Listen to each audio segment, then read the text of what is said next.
오늘은 영원한 축복의 비결 두 번째 시간으로 또 함께 은혜를 나누도록 하겠습니다. 오늘은 어버이 주일입니다. 우리나라는 매년 5월 8일을 어버이날로 정해서 부모님의 은혜를 기억하고 또 부모님께 효를 하는 날로 정하고 있습니다. 부모님께 효를 다한다는 것은 우리 민족의 아름다운 전통이자 또 우리 인간으로서의 마땅한 도리이기도 합니다. 근데 부모님을 공경하는 것은 유교 문화의 전통을 가진 사회에서만 강조하는 덕목이 아니라 가장 기본적인 성경의 가르침이자 우리 사람에 대한 하나님의 선하신 뜻입니다. 구약 성경을 보면 이스라엘이 하나님과 시내산 언약을 맺고 하나님의 백성이 되고자 했을 때 하나님께서 그들에게 주신 10가지 십계명이 있었습니다. 십계명은 그들이 하나님의 백성으로서 반드시 지켜야만 하는 하나님 나라의 법이었죠. 근데 이 십계명의 구조는 두 부분으로 되어 있는데 앞부분에 있는 하나는 하나님에 대한 규정이고 또 뒷부분에 있는 규정들은 바로 인간 관계에 관한 규정들입니다. 근데 인간 관계에 관한 규정 중에서 첫 번째가 내 부모를 공경하라라는 것입니다. 출애굽기 20장 12절 말씀을 보시면 내 부모를 공경하라 그리하면 내 하나님 여호와가 내게 준 땅에서 내 생명이 길리라라고 말씀합니다. 하나님께서 부모 공경을 특별히 강조하신 이유가 있어요. 그 이유는 사람이 자기를 낳고 또 길러주신 부모님을 공경하는 것은 너무나 당연한 것 같지만 실제로는 그렇지 않을 수가 있기 때문인 겁니다. 우리나라의 민간에 옛날부터 전해 내려오는 동화들이 있습니다. 전래동화라고 하죠. 근데 가만히 보면 이러한 동화의 많은 주제들이 바로 배은망덕한 사람과 또 이와 반대로 은혜 갚은 동물에 관한 이야기들로 이루어지는 것을 보게 됩니다. 그래서 은혜를 모르는 사람은 짐승만도 못하다라는 교훈을 주고 있는 것이죠. 지금도 사람들은 부모님을 공경하고 또 효를 다해야 된다라는 사실은 잘 알고 있습니다. 그렇지만 그것을 실제로 실천하며 살아가는 사람은 또한 그렇게 많지는 않은 것입니다. 그래서 지금도 보면 심지어 자기 부모님을 내다버리는 현대판 고려장 사건들이 연일 일어나고 있고 성경에서 보면 이스라엘 사회에서도 고르반이라는 것이 또한 있었던 것을 보게 됩니다. 사람이 옳은 것을 아는 것과 그 옳은 것을 실천하는 것은 또한 별개의 문제인 것 같습니다. 근데 우리가 이렇게 어버이 주일을 지키면서 부모 공경의 도를 회복해야 되는 이유가 있습니다. 우리는 그 이유를 두 가지로 요약해 볼 수 있는데요. 첫째로는 우리가 육신의 부모를 공경하지 못하면 영의 아버지 되신 하나님을 경유할 수가 없기 때문입니다. 가정에서 부모와 자녀의 관계는 창조주 하나님과 피조물인 우리 사람의 관계와 매우 비슷한 점이 많습니다. 부모님은 그 자녀를 낳고 또 그 자녀를 양육하는 일에 있어서 우리에게 생명을 주시고 우리를 돌보시는 하나님의 모습을 닮았습니다. 그래서 가정에서 자녀들에 대한 부모의 역할은 하나님의 대리자의 역할이라고 볼 수가 있는 것입니다. 따라서 눈에 보이는 부모님을 공경하지 못하면서 눈에 보이지 않는 하나님을 경외한다는 것은 거의 불가능한 일에 가깝습니다. 두 번째는 부모님을 공경하는 것은 하나님이 약속하신 복을 받는 비결이기 때문입니다.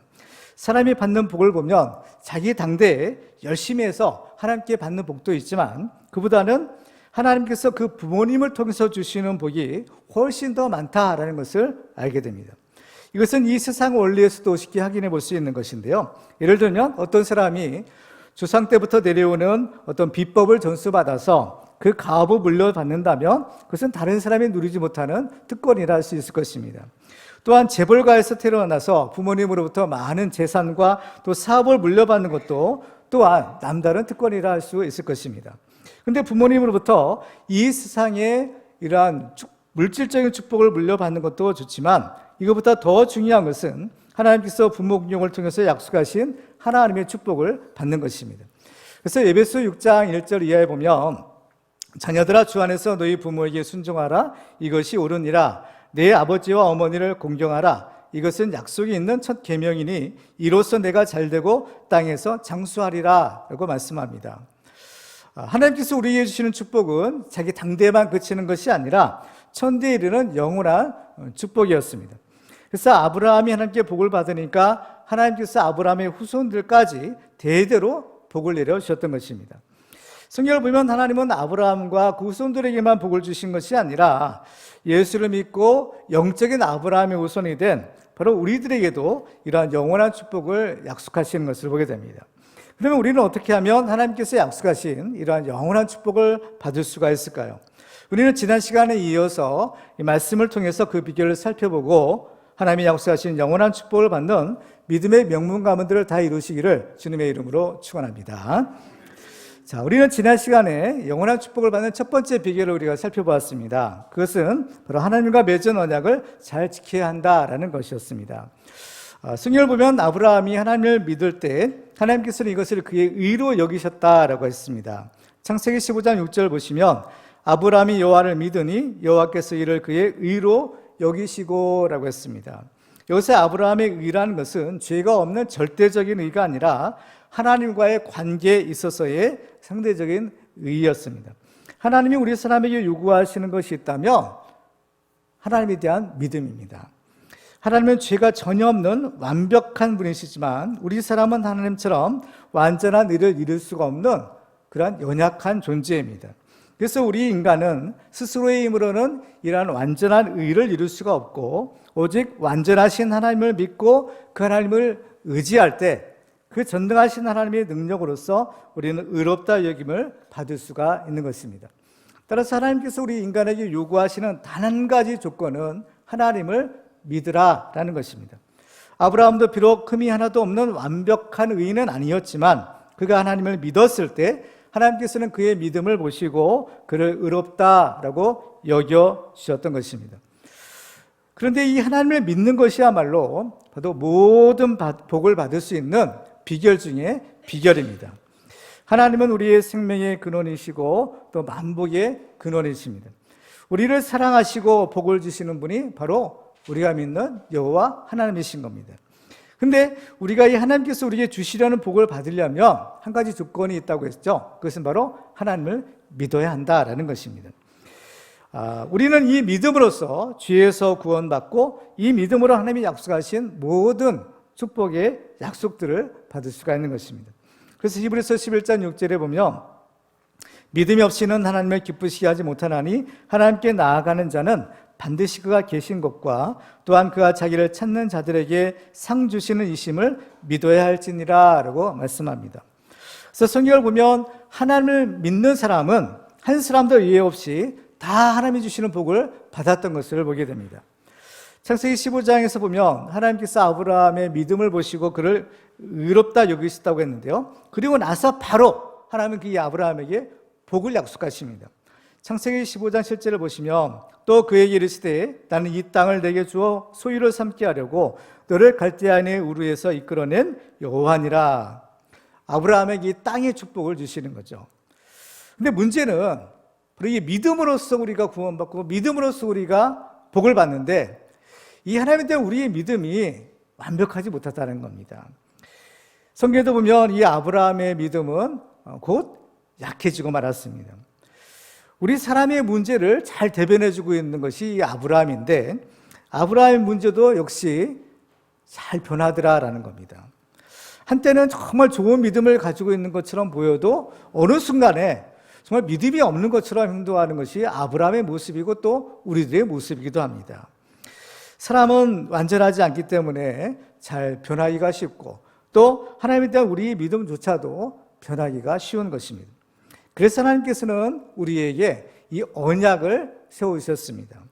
이 언약은 우리에 대한 하나님의 축복을 확증하고 하나님에 대한 우리의 믿음을 계속 유지하도록 하기 위한 하나님의 은혜의 장치입니다. 그래서 이스라엘 하나님과 신의 산 언약을 맺을 때 보면 하나님께서 이스라엘에게 주신 것이 십계명인 율법의 말씀이었습니다. 그래서 하나님이 이스라엘에게 율법을 주신 것은 이스라엘이 율법을 지킴으로 구원을 받거나 의롭다 여김을 받으라는 것이 아니었습니다. 이스라엘에게서 율법을 지킨다라는 것은 다만 하나님에 대한 믿음의 증표로서 하나님이 이미 은혜로 주신 구원과 축복을 지키기 위한 것이었던 겁니다. 예수님을 믿는 우리도 오직 하나님의 은혜로서 구원받고 하나님의 자녀가 되었습니다. 우리가 구원을 받아 거룩한 하나님의 자녀가 된 축복은 오직 하나님께서 예수 그리스도를 통해서 이루신 그 구원의 선물을 우리가 믿음으로 받았기 때문입니다.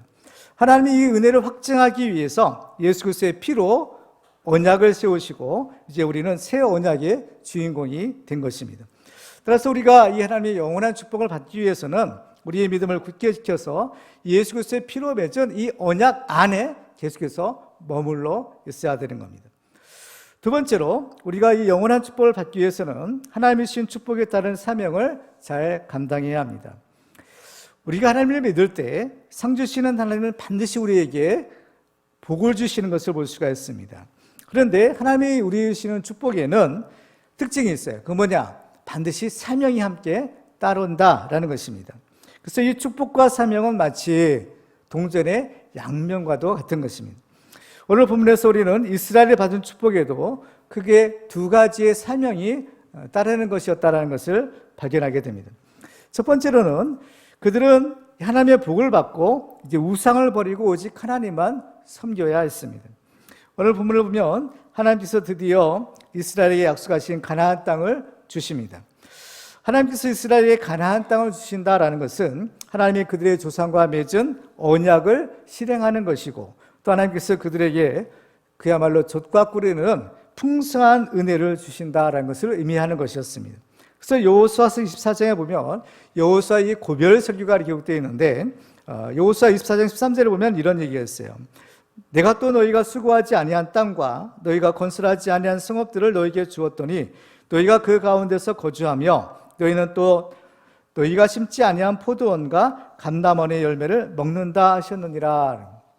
이 가나안 땅의 축복은 전적인 하나님의 은혜의 선물이었다라는 것입니다. 이러한 하나님의 축복을 받은 이스라엘은 어떻게 해야 될까요? 14절에서 보면 그러므로 이제는 여호와를 경외하며 온전함과 진실함으로 그를 섬기라. 너희의 조상들이 강 저쪽과 애굽에서 섬기던 신들을 치워버리고 여호와만 섬기라 하십니다. 그러므로라고 하셨어요. 이 하나님의 은혜와 복을 받았으면 그러므로 어떻게 해야 되냐? 그 축복에 따른 사명이 뭐냐? 우상은 치워버리고 오직 하나님만 섬기라는 겁니다. 우리는 여기서 왜 하나님이 우리에게 축복만 주시지 축복과 함께 사명을 동시에 주시는가라는 것을 알 필요가 있습니다. 그 이유는요, 이 세상의 축복은 물론 좋은 것이지만 그 축복에는 또한 아주 치명적인 독이 들어있기 때문입니다. 그래서 대부분의 사람들이 하나님께 구하고 얻으려는 복이 있는데 그것들을 보면 대부분은 바로 이 세상 것들이고 이 세상에서의 복입니다. 그래서 이제 우리 이제 예전부터 오복이라는 것들이 있어요. 유교의 이제 기본 경전이 사서 3경인데 거기 서경이라는 책에서 보면 이 오복에 대해서 이렇게 말씀하는 것을 보게 됩니다. 그래서 수부, 강령, 유호독, 고종명 이런 복인데요. 첫째가 수입니다. 이것은 장수의 축복이죠. 두 번째가 이제 부인데 이것은 재물의 축복을 의미합니다. 세 번째는 강령이라고 하는 이건 건강의 축복입니다. 네 번째가 유호덕인데 이건 덕을 베푸는 거죠. 이웃 사람들과 또 서로 덕을 베풀고 좋은 관계를 맺는 그러한 평강의 축복입니다. 마지막 다섯 번째가 고종명이라고 하는데 이것은 평안하게 죽는 복입니다. 그러니까 일평생 그야말로 편안하게 살다가 죽는 것도 편안하게 집에서 죽는 거죠. 그런데 우리나라에서는 이 다섯 번째 복을 자손이 잘 되고 자손이 많아지는 축복으로 이렇게 여기기도 합니다.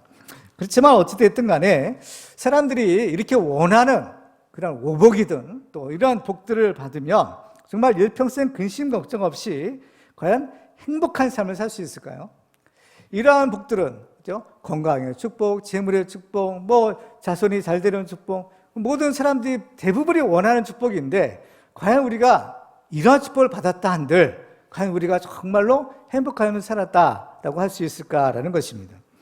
그래서 동양에서 사람들이 원하는 축복을 오복이라고 한다면 이 오복보다 더 큰 축복을 받은 사람이 있는데 그 사람이 바로 성경에 나와 있는 솔로몬입니다. 성경에 보면 이 세상에 태어난 사람 가운데 전무후무한 최고의 축복을 받은 사람이 바로 다윗의 아들인 솔로몬 왕이었던 겁니다. 그런데 그 솔로몬의 마지막 고백이 무엇이었는가 하면 한마디로 헛되다라는 겁니다. 헛되고 헛되다. 이것이 이 세상에 주는 모든 축복을 누려본 사람의 마지막 깨달음이었던 겁니다. 그러므로 우리는 이 세상에서의 축복이 진정한 행복의 조건이 될 수는 없다라는 사실을 우리가 알 수 있습니다. 그러면 이 세상의 축복은 그러면 아무 소용도 없는 것이냐? 쓸데없는 것이냐? 그렇지는 않는 겁니다. 우리는 이 세상의 축복도 또한 받아야 합니다. 성경을 보면요, 아브라함을 비롯해서 믿음의 족장들은 이 세상에서도 물질의 축복을 많이 받았습니다. 그래서 그들은 다 거부가 되었죠. 근데 그들은 이 세상의 물질의 축복을 위해서 하나님을 경외한 것이 아니라 하나님을 경외하는 믿음을 가지고 살았더니 하나님이 이러한 축복도 더물어 주시더라라는 겁니다. 그들에게 있어의 세상의 복은 다만 하나님의 살아계심과 또 하나님을 경외하는 사람이 받는 축복을 세상 사람들에게 알리게 하는 것입니다. 그래서 이 축복 자체가 목적은 아니었다라는 것을 우리는 알아야 됩니다.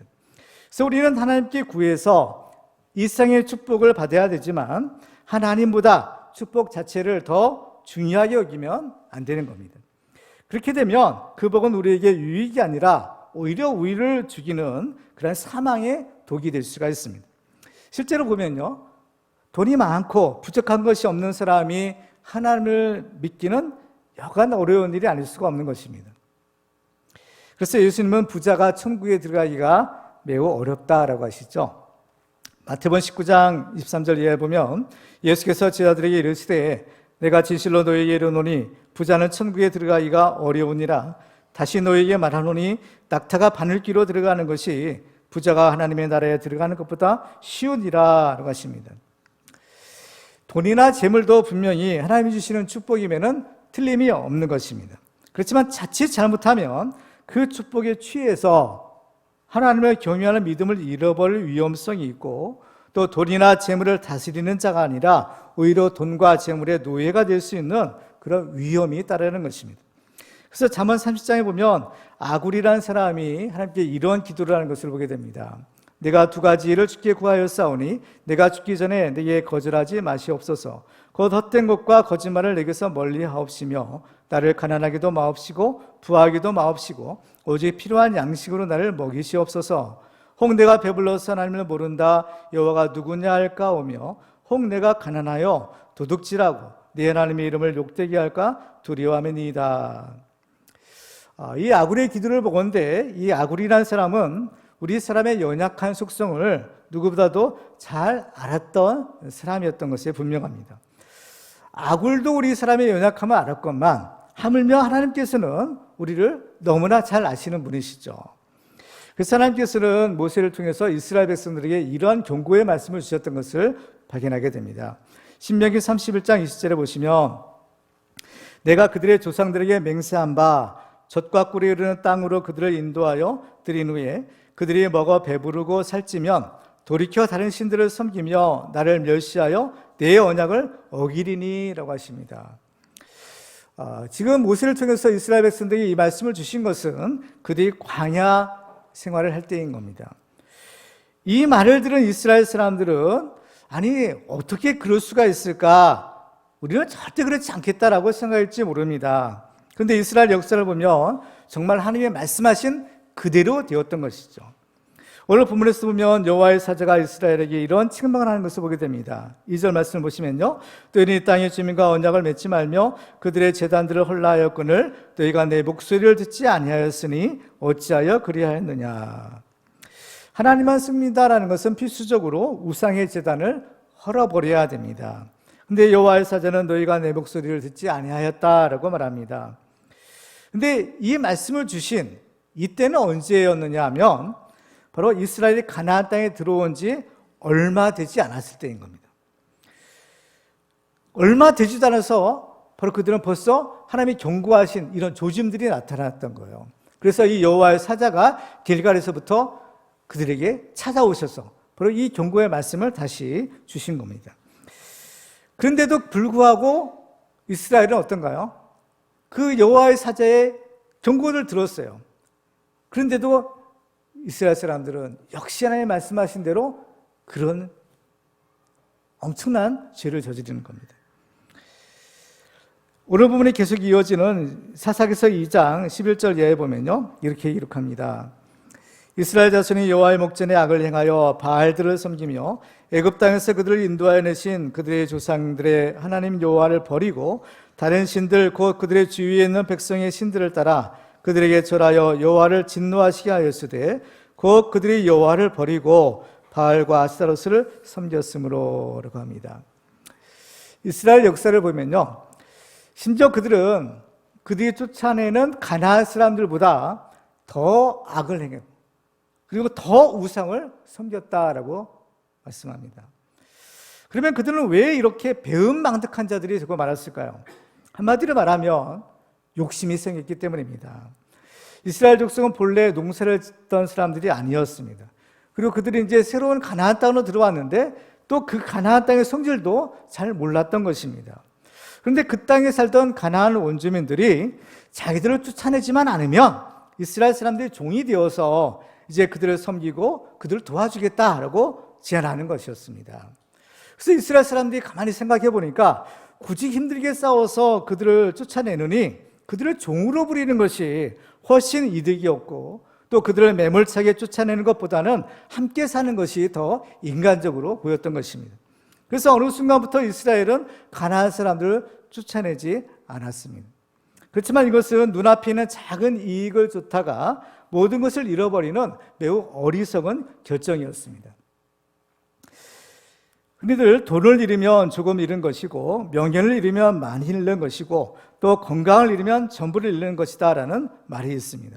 그렇지만 이 돈이나 명예나 건강보다도 이 신앙을 잃어버리게 되면 그야말로 자기 영혼을 비롯한 모든 것을 다 잃어버리게 되는 것입니다. 세상은 항상 이 세상에서의 성공과 출세로 우리를 유혹하고 있습니다. 그렇지만 우리는 이러한 유혹과 맞서 싸워야 됩니다. 이것이 바로 우리가 싸워야 될 영적 전쟁의 본질입니다. 디모데전서 6장 9절 이하에 보시면 부하려 하는 자들은 시험과 올무와 여러 가지 어리석고 해로운 욕심에 떨어지나니 곧 사람으로 파멸과 멸망에 빠지게 하는 것이라. 돈을 사랑하며 일만하게 뿌리가 지나니 이것을 탐내는 자들은 미혹을 받아 믿음에서 떠나 많은 근심으로써 자기를 찔렀도다. 오직 너 하나님의 사람아 이것들을 피하고 이와 경건과 믿음과 사랑과 인내와 온유를 따르며 믿음의 선한 싸움을 싸우라. 영생을 취하라. 이를 위하여 내가 부르심을 받았고 많은 증인 앞에서 선한 증언을 하였도다. 믿음의 선한 싸움을 싸우라. 영생을 취하라 라고 하십니다. 사람이 살고 죽는 것은 돈이 많고 적음에 달려있는 것이 절대로 아닙니다. 우리 인간의 생사화복은 전적으로 전능하신 하나님의 손에 달려있는 것입니다. 그래서 히브리서 13장 5절에 보면 돈을 사랑하지 말고 있는 바를 족한 줄로 알라. 그가 친히 말씀하시기를 내가 결코 너희를 버리지 아니하고 너희를 떠나지 아니하리라 하셨느니라 라고 하십니다. 하나님을 경외하게 되면 하나님이 함께 하시는 임마누엘 축복을 받게 되는데 이 임마누엘 축복이야말로 우리가 받아야 될 최고의 축복입니다. 그래서 예수님은 산상수훈에서 결론적으로 이렇게 말씀하죠. 마태복음 6장 33절에 보면 그런즉 너희는 먼저 그의 나라와 그의 일을 구하라. 그리하면 이 모든 것을 너에게 더하시리라. 그렇습니다. 우리는 이 세상에서도 하나님이 주신 축복을 받을 때 축복 자체보다 그 축복을 주시는 하나님을 더 사랑하고 하나님의 영광과 또 그의 나라를 위해 살아가는 축복의 주인공들 되시기를 주님의 이름으로 축원합니다. 자, 이렇게 하나님의 큰 은혜와 복을 받은 이스라엘이 감당해야 될 또 한 가지 사명이 있었는데요. 그것은 바로 예수님이 오실 때까지 다음 세대의 믿음을 물려주는 것입니다. 하나님이 아브라함을 택하시고 아브라함의 후손인 이스라엘을 하나님의 백성으로 삼으신 가장 중요한 목적이 있었습니다. 그것은 바로 그들을 통해서 약속하신 메시아 예수 그리스도를 보내고 그 예수님을 통해서 궁극적으로 우리 모든 인류를 구원하시기 위함이었습니다. 이 하나님의 목적을 이루기 위해서 이스라엘 사람들은 하나님이 주신 그 가나안 땅에 살면서 바로 그 땅을 지키고 하나님의 경외하는 믿음을 그 다음 세대에 물려주어야만 했던 것입니다. 그래서 오늘 본 2절에 보면 이런 얘기가 있어요. 너희는 이 땅의 주민과 언약을 맺지 말며 라고 했습니다. 너희는 이 땅의 주민과 언약을 맺지 말라고 하셨어요. 그런데 그것을 듣지 않았다는 거죠. 이 땅 주민이라는 것은 가나안 주민이죠. 가나안 주민과 언약을 맺는다라는 것은 무슨 의미냐면 바로 이 세상 문화와 타협하는 것입니다. 근데 언약을 맺지 말라고 하세요. 이 세상 문화와 타협하지 말고 철저하게 죄와의 싸움을 싸우라. 그들을 쫓아내라 라고 하시는 겁니다. 성경에서 이 가나안 사람들이 상징하는 것이 있습니다. 그것은 바로 이 세상 문화를 상징하는 거예요. 하나님 없이도 잘 살 수 있다라고 생각하며 하나님을 애써 부인하는 이 세상의 문화, 또 그로 인한 바로 죄악을 상징하는 것이 가나안 사람들이었던 겁니다. 그런데 하나님은요, 그 가나안 사람들은 다 쫓아내라, 진멸하라고 하시는 거예요. 신명기 7장 2절에 보면 네 하나님 여호와께서 그들을 내게 넘겨 내게 치게 하시리니 그때 너는 그들을 진멸할 것이라. 그들과 어떤 언약도 하지 말 것이요 그들을 불쌍히 여기지도 말 것이며 라고 하십니다. 하나님이 그들을 내게 넘겨주겠다는 겁니다. 하나님이 넘겨주겠다는 것은 바로 하나님이 함께 하시고 하나님이 그들과 싸워 이기게 하시겠다라는 것입니다. 만약에 이스라엘이 하나님의 말씀에 순종해서 끝까지 가나안 사람들과 싸웠다면 가나안 사람들은 분명히 그 땅에 머무를 수가 없었을 것입니다. 그런데요, 이스라엘은 그 가나안 사람들을 그냥 그 땅에 남겨두었죠. 엄밀히 말하면 그들이 가나안 사람들을 쫓아내지 못하는 것이 아니라 쫓아내지 않았던 것입니다. 물론 그들은 힘이 없어요. 그렇지만 하나님의 약속이 있죠. 내가 그들을 내 손에 넘겨주겠다. 하나님이 함께 하시고 하나님께서 싸워주시겠다라고 하는 겁니다. 이 싸움은 사실 우리의 싸움이 아닌 하나님의 싸움인 겁니다. 하나님을 부인하고 하나님을 경외하지 않는 이 세상의 문화, 세상 임금과의 싸움인 겁니다. 하나님께서는 바로 우리에게 이 싸움을 싸우라는 겁니다. 영적인 싸움을 싸우고 영생을 취하라 라고 명령하시는 겁니다. 그렇지만 이스라엘은 어때요? 너무 쉽게 세상과 태업하고 맙니다. 세상에 주고는 그런 작은 이득 앞에서 하나님에 대한 믿음을 헌신작처럼 버렸던 것입니다. 영적으로 볼 때 이스라엘이 가나안 사람들과 언약을 맺는다는 것은 그들이 먼저 하나님과 맺었던 언약을 버리겠다는 것을 의미하는 것이었어요. 그래서 결국 하나님을 버리고 바로 그 가나안의 우상들을 섬기겠다는 것을 의미하는 것이었습니다. 그런데 문제는 이스라엘 사람들이 생각한 것처럼 단순히 가나안 사람들과 같이 사는 것으로 끝나지 않더라는 겁니다.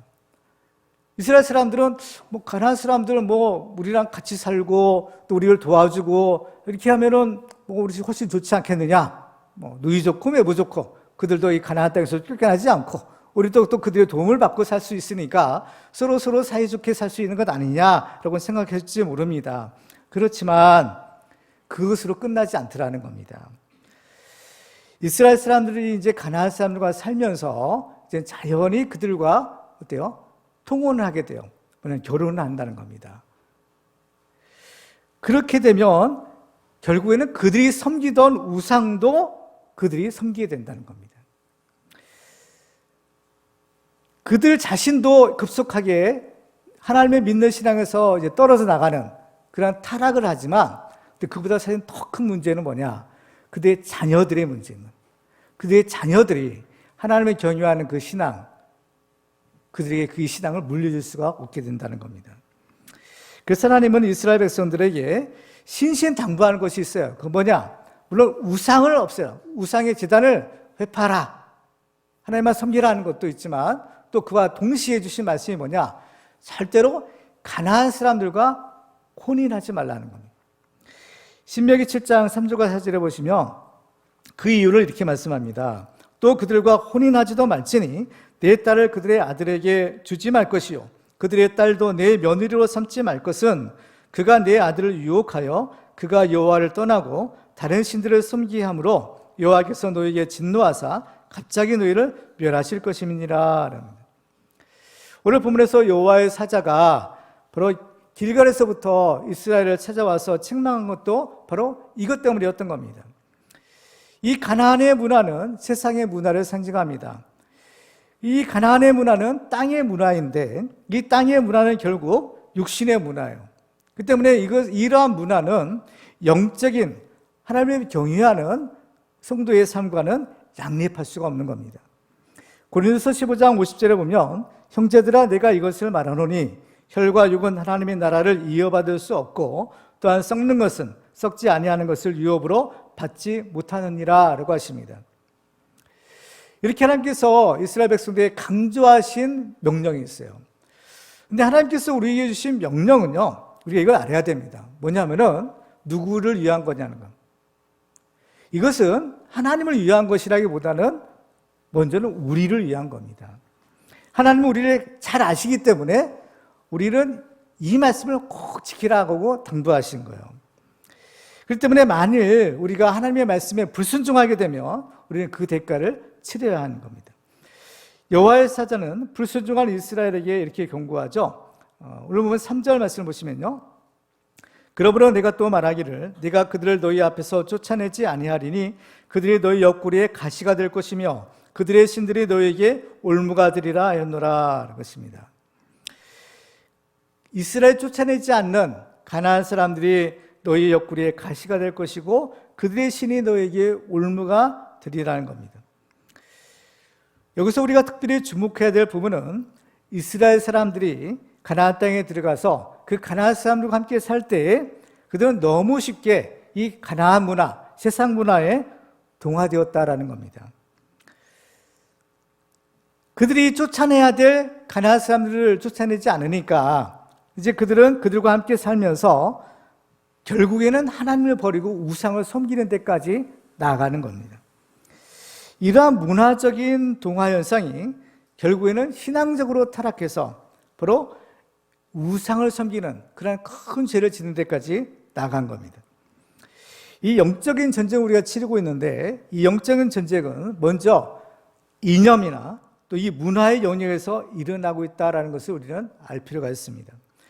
그 때문에 이 사사시대의 이스라엘이 이 문화적인 측면에서 가나안 사람들과 통혼하고 그들의 문화에 동화된 것은 벌써 이 영적인 전쟁에서 지고 있다는 것을 의미하는 것이었습니다. 지금 우리가 살고 있는 세대는 어떠한가요? 이 현대 시대는 바로 다양한 인종과 문화의 차이를 인정하고 또 서로 수용하는 다문화주의로 가고 있습니다.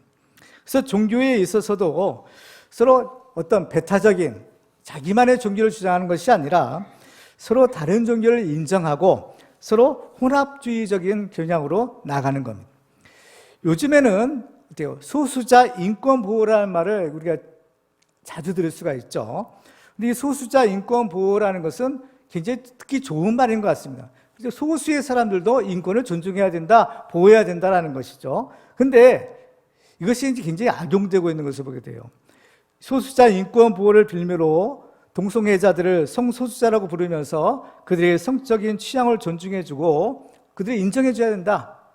이겁니다. 그러니까 동성애자들은 왜 생길까? 그런 사람들의 주장은 뭐냐면은 날 때부터 그렇게 태어났다는 겁니다. 날 때부터 그렇게 태어났기 때문에 그러한 경향은 어떤 교육이나 또 훈련을 통해서 바꿔질 수 있는 것이 아니라 본능적인 것이기 때문에 그 자체로 인정해줘야 된다라고 주장하는 것입니다. 또 종교다원주의도 그래요. 종교다원주의는 뭐냐? 지금 요즘에 들어서 특별히 문제가 되고 있는 것이 종교로 인한 분쟁, 종교로 인한 전쟁들인 겁니다. 그런데 왜 이런 종교로 인해서 전쟁이 일어났냐? 자기 종교가 옳다라고만 서로 주장하기 때문이다. 그 때문에 서로의 상대방의 종교를 인정해 주자라는 거예요. 그러니까 예를 들면 특별히 이제 여기서 배타적인 종교로 지목받고 있는 것이 우리 기독교인데 왜 우리 기독교는 예수만 믿어야만 구원받는다고 하느냐? 산 정상에 오르려면 이쪽으로 가는 길도 있고 저쪽으로 가는 길도 있는데 이쪽 종교로도 구원받을 수 있고 저 종교로도 구원받을 수 있다고 하면 서로 싸울 일도 없이 서로 사이좋게 지낼 수 있는 것 아니냐라는 그러한 주장인 겁니다. 그렇지만 이런 것은 그야말로 순전히 사람의 생각이고 인본주의적인 발상에서 나온 사상입니다. 우리는 이러한 세상 문화와 가치관에 동화되어서도 안 되고 또 절대로 타협해서도 안 되는 겁니다. 특별히 우리는 이 하나님 없는 세상 문화, 하나님 없는 세상 풍조로부터 우리의 자녀들을 지켜야 할 필요가 있습니다. 중요한 것이 바로 우리의 자녀들인 겁니다.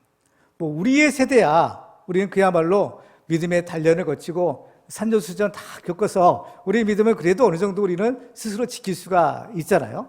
그런데 문제는 우리의 자녀들의 세대인 겁니다.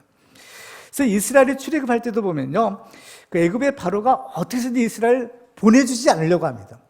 그래서 결국에는 10가지 재앙을 다 맞고 나서야 어쩔 수 없이 보내주게 되는데, 이제 이 중간에 보면 바로가 이스라엘 백성들과 타협하죠. 뭐냐? 가서 하나님께 제사 드리라는 겁니다. 근데 조건이 있다. 뭐냐? 장정들만 가서 하나님께 예배 드리라. 너희 어린 아이들은 이 땅에 그대로 두고 가라. 너희 어린 아이들을 이 땅에 같이 가는 것은 이거는 나쁜 것이다 라고 바로가 말하는 거예요. 이 영적인 싸움의 본질은요, 우리의 자녀들을 누가 잡느냐에 달려있다라고 합니다. 바로 여기에서 우리 그리스도인들이 바로 이 시대의 문화를 옳게 분별하고 또 이 문화를, 바로 이 세상적인 문화를 성경적이고 하나님을 경외하는 이 문화로 만들어야 될 필요가 있는 겁니다. 이 애굽에 바로는 계속해서 이 하나님의 자녀들, 이스라엘 백성의 자녀들을 애굽 땅에 묶어두려고 했어요. 세상에, 그죠? 이 세상 문화로 그들을 그의 발목을 잡는 것입니다. 그죠? 우리는요, 우리의 자녀들을 잘 살필 필요가 있는 겁니다. 특별히 세상 문화, 이 가나안 문화에 빠지지 않도록 그들을 잘 돌볼 필요가 있는 거예요. 그래서 정말 우리는 우리의 다음 세대가 자라날 때 이 성경적인 가치관을 가지고 성경적인 문화를 이루도록 우리가 힘을 써야 되는 겁니다. 근데 이제 우리가 이것에 특별히 힘을 써야 될 이유가 있어요. 그 뭐냐면은 이 세상 문화, 지금 이제 이스라엘 백성들처럼 가나안 사람들의 문화에 동화되는 것은 영적으로 보면 굉장히 좋지 않은 상태이기 때문입니다. 성경을 보면요, 하나님께서 이스라엘 백성들이 이제 하나님을 버리고 우상 숭배하는 것을 뭘로 보시느냐면 영적인 간음 행위로 보는 겁니다. 간음죄를 짓는다라는 것은 뭔가요? 우리가 이제 흔히들 생각할 때 일단은 바로 이 배우자, 그죠? 배우자에 대한 그 신의를 일단은 어기는 겁니다. 그렇죠? 그리고 영적인 간음도 마찬가지예요. 하나님만 숨기겠습니다, 또 하나님만 숨기겠다라고 했던 바로 사람들이 이제 하나님보다도 더 좋아하는 것이 생기는 거예요. 이 우상인 겁니다. 그럼 이게 바로 하나님 보실 때는 영적인 간음이라는 겁니다. 이 영적인 간음죄를 짓고 우상을 숨기게 되면 하나님이 아주 이거는 싫어하시는 죄인 겁니다. 하나님이 제일 싫어하시는 죄가 뭐냐면 우상 숭배의 죄예요. 일종의 영적으로 보면 간음죄를 짓는 것이죠. 이러한 죄를 짓게 되면 반드시 하나님의 심판을 받게 되는데요, 특별히 성경에 보면 이 자녀에 대한 심판을 경고하시는 것을 보게 됩니다. 요한계시록 2장에 보면 두아디라 교회에 주시는 편지가 있어요. 그때 주님이 이러한 경고를 주십니다. 요한계시록 2장 21절에 보면 또 내가 그에게 회개할 기회를 주었으되 자기의 음행을 회개하고자 하지 아니하는도다. 볼지어다 내가 그를 침상에 던질 터이요 또 그와 더불어 간음하는 자들도 만일 그의 행위를 회개하지 아니하면 큰 환난 가운데 던지고 또 내가 사망으로 그의 자녀를 죽이리니 모든 교회가 나는 사람의 뜻과 마음을 살피는 자인 줄 알지라. 내가 너희 각 사람의 행위대로 갚아주리라 라고 하십니다. 행한 대로 갚아주시는 하나님께서는 바로 영적인 간음죄를 짓는 자들에게 사망으로 그의 자녀를 죽이겠다라고 하시는 겁니다. 이것은 문자적으로 실제로 진짜 죽는 것일 수도 있고 또 영적으로 죽는 것일 수도 있어요. 이스라엘 역사를 보면 다윗이 밧세바와 간음죄를 저지르죠. 그래서 그 간음에서 나온 아들이 있었습니다. 바로 이게 솔로몬보다 먼저 태어난 아들이 있었는데 그 아들은 어때요? 태어나자마자 곧 죽고 말았죠. 근데 이것보다 사실 더 심각한 것이 무엇인가 하면 영적인 죽음인 것입니다. 영적인 죽음이란 것은 무엇인가 하면 하나님을 경외하는 믿음이 없는 거죠. 없는 겁니다.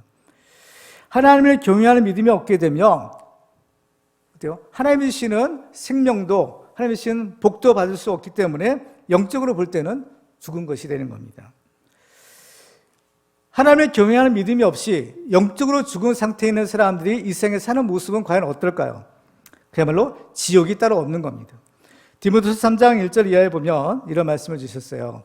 너는 이것을 알라. 말세에 고통하는 때가 이르러 사람들이 자기를 사랑하며 돈을 사랑하며 자랑하며 교만하며 비방하며 부모를 거역하며 감사하지 아니하며 거룩하지 아니하며 무정함과 원통함을 풀지 아니하며 무함하며 절제하지 못하며 사나우며 선한 것을 좋아하지 아니하며 배신하며 조급하며 자만하여 쾌락을 사랑하기를 하나님을 사랑하는 것보다 더하며 경건의 모양은 있으나 경건의 능력은 부인하니 이 같은 자들에게서 내가 돌아서라 라고 하십니다. 썩어질 세상 것에 대한 욕심을 내서 하나님을 버리고 우상을 섬긴다면 그럼에도 불구하고 제가 원하는 것은 얻지 못하는 겁니다. 오히려 하나님과 원수만 될 뿐인 겁니다. 야고보서 4장 2절에 보면 너희는 욕심을 내어도 얻지 못하며 살인하며 시기하여도 능히 취하지 못함으로 다투고 싸우는도다 라고 말씀합니다. 하나님과 원수된 사람이 잘 될 리가 없는 거죠. 그래서 야고보서 4장 4절에 보면 가늠한 여인들아 세상과 벗된 것이 하나님과 원수됨을 알지 못하느냐? 그런즉 누구든지 세상과 벗이 되고자 하는 자는 스스로 하나님과 원수되는 것이니라 라고 하십니다. 그 때문에 우리는요, 우리 자신이 하나님 앞에서 정말 경건한 신앙생활을 할 필요가 있는 겁니다. 우리가 하나님 앞에 정말 영적인 간음죄가 아니라 하나님 한 분만을 사랑하고 하나님 한 분만을 섬길 때에 우리에게 주신 축복이 있어요. 뭐냐? 우리의 자손의 축복인 겁니다. 말라기서 2장 15절에 보시면 그에게는 영이 충만하였으나 오직 하나를 만들지 아니하셨느냐? 어찌하여 하나만 만드셨느냐? 이는 경건한 자손을 얻고자 하심이라. 그러므로 내 심령을 삼가 지켜 어려서 맞이한 아내에게 거짓을 행하지 말지니라 라고 하십니다. 경건한 자손을 얻고자 하심이라는 겁니다. 그 때문에 이 부모님의 세대가 해야 될 가장 중요한 사명은 먼저는 우리 자신이 하나님을 잘 믿고 또 그 신앙을 우리의 다음 세대에 성공적으로 물려주는 것입니다. 쉐마엘 말씀에서 보면 이스라엘아 들으라 라신 말씀이 있어요. 가장 중요한 말씀인데 거기도 보면요 자녀 교육을 강조하는 겁니다. 신명기 6장 4절 이하에 보면 이스라엘아 들으라 우리 하나님 여호와는 오직 유일한 여호와이시니 너는 마음을 다하고 뜻을 다하고 힘을 다하여 내 하나님 여호와를 사랑하라. 오늘 내가 네게 명하는 이 말씀을 너는 마음에 새기고 네 자녀에게 부지런히 가르치며 집에 앉았을 때에든지 길을 갈 때에든지 누워있을 때에든지 일어날 때에든지 이 말씀을 강론할 것이며 자녀들에 대한 하나님의 말씀을 가르치라는 겁니다. 그렇죠? 언제 어디서나 항상 이 말씀을 그야말로 귀에 못이 박히듯이 그 말씀이 그 마음판에 새겨지듯이 항상 이 말씀을 가르치라는 겁니다. 이 하나님의 말씀을 잘 가르치지 않으면 이 하나님의 말씀이 그 마음판에 새겨지지 않으면 이제 정말 불행한 일이 일어납니다. 이스라엘의 경우를 보면 여호수아 시대에는 그래도 하나님을 잘 섬겼다고 했습니다. 근데 문제는 바로 그 다음의 세대, 그 다음의 세대는 여호와를 알지 못했다는 거죠. 오늘 본문에 계속되는 사사기서 2장 10절에 보시면 이렇게 기록하죠. 그 세대의 사람도 다 그 조상들에게로 돌아갔고 그 위에 일어난 다른 세대는 여호와를 알지 못하며 여호와께서 이스라엘 여호와에 행하신 일도 알지 못하였더라. 어떻게 이런 일이 날 수 있을까? 하나님의 그 큰 기적과 하나님의 그 큰 은혜를 받았던 이스라엘 사람들이 그 한 세대가 지나고 나니까 그 다음 세대는 이 하나님을 알지도 못하는 그러한 세대가 되고 만 겁니다. 그래서 이 사사시대는 이런 악순환의 사이클이 계속 반복되는 것을 보게 되죠. 하나님의 잃어버린 세대는 어떻게 돼요?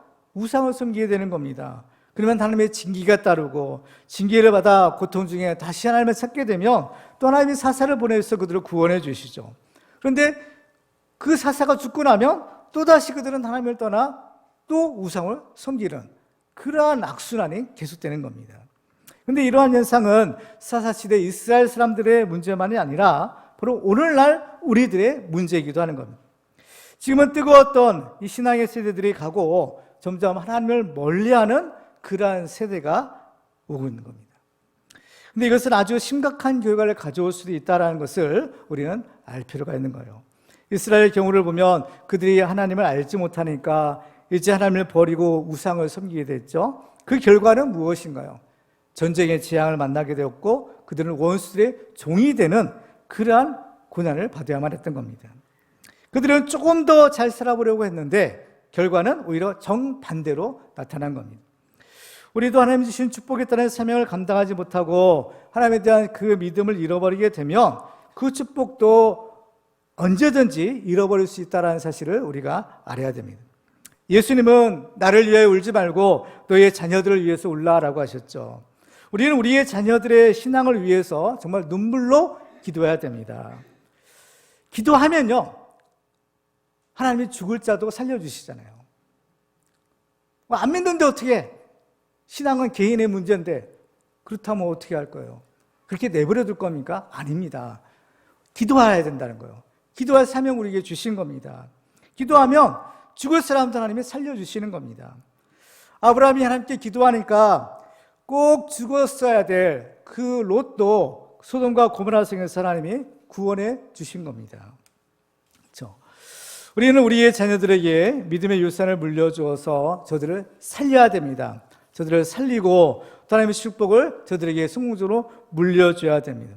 그래서 우리는 바로 이 사명을 감당할 때 아브라함과 같은 복의 근원이 되는 그런 축복의 주인공이 될 줄로 믿습니다. 이제 말씀을 맺겠습니다. 오늘 우리들은 하나님이 약속하신 영원한 축복을 받는 비결들을 살펴보았습니다. 먼저는 주님이 다시 오시는 그날까지 우리가 이 주님에 대한 믿음을 견고하게 가지고 예수 그리스도의 피로 맺은 그 언약 가운데 머물러 있어야 됩니다. 그리고 우리는 하나님이 주신 축복에 따른 그 사명을 잘 감당해야 되는데 바로 우상의 제단들을 헐어버리고 오직 여호와 하나님만 섬기고 또 우리의 믿음을 다음 세대까지 성공적으로 물려주는 겁니다. 오늘 함께 예배드리는 우리 모두는 바로 하나님이 약속하신 이 영원한 축복을 받는 믿음의 명문 가문들을 다 이루시기를 주님의 이름으로 축원합니다.